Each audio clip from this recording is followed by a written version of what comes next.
please join us tonight at the Zaxby's of Mount Juliet anywhere from 4 to 8 p.m. for our FBLA Spirit Night. Some of your proceeds will be going to future business leaders of America. Also, don't forget to keep your receipts and bring them into your third block class. The third block class with the most receipts will receive a platter of chicken and desserts. I know you don't want to miss out on that. So, please come and get your chicken.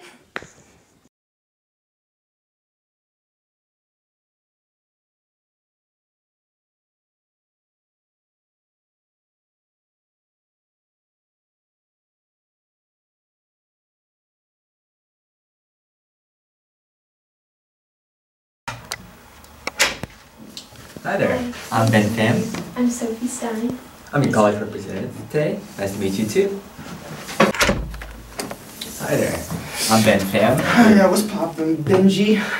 Do you mind if I call you Benji? I'm assuming Ben is short for Benjamin. So. Okay, hey there, okay.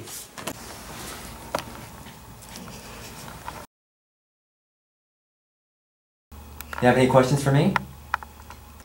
I have a really good ACT score. I was just wondering what that would help me with through college and what that would get me. Yeah, so an ACT score, we have a requirement. It's not a high requirement. We more look at what you do as a student outside of school. So if you have any extracurriculars, maybe if you do clubs here or there, it's more about what you have done than what you do outside of school. So, what are your plans for after high school?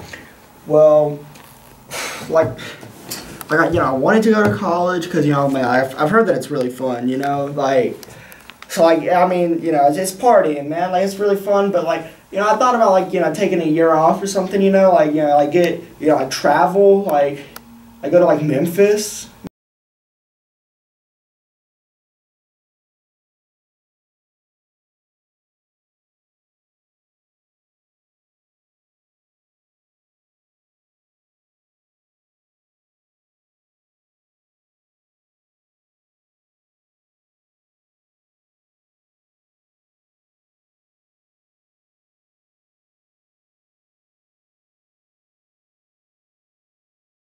Welcome to March Madness of Books. I'm your host, James Peach. We're here to talk about 4 of the books that have made it into the Sweet 16.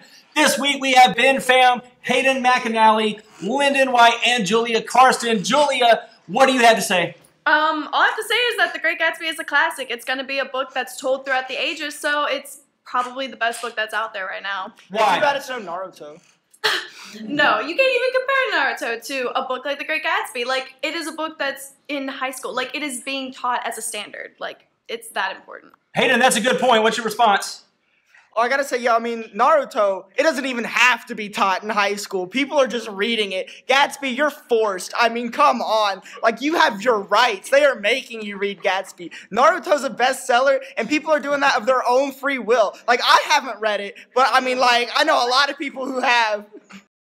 These are very strange points. Let's get over to Lyndon White. Lyndon, what are you arguing for in March Madness of Books? I'm arguing for the Maze Runner series, which is there's 3 ground books, and there's 2 prequels right now, and 3 of them are movies, and they're kind of sci-fi. They're more kind of in the future, futuristic, and I think they're really good. That's fascinating. Ben Pham, jump in. See, I'm arguing for Ender's Game, another sci-fi book, and between the Maze Runner series and Ender's Game, I think Ender's Game is the better sci-fi book, just because of, I wouldn't say the lore, but just how deep it gets into it. If you've read both of the books, I think you'll find that Ender's Game really has some realistic aspects to it. Man, you want to talk about lore? Don't get me started on Naruto. I know the lore of Naruto is amazing. Actually, the realism of sci-fi is very interesting. How realistic do you think Naruto is? 10 out of 10. 10 out of 10. It's probably I haven't watched the anime or read the manga, but from what I've heard, something so popular can't be unrealistic. You know what I mean? Realistic character development at least. All right, let's jump over to sci-fi classic Gatsby. Your response, Julia.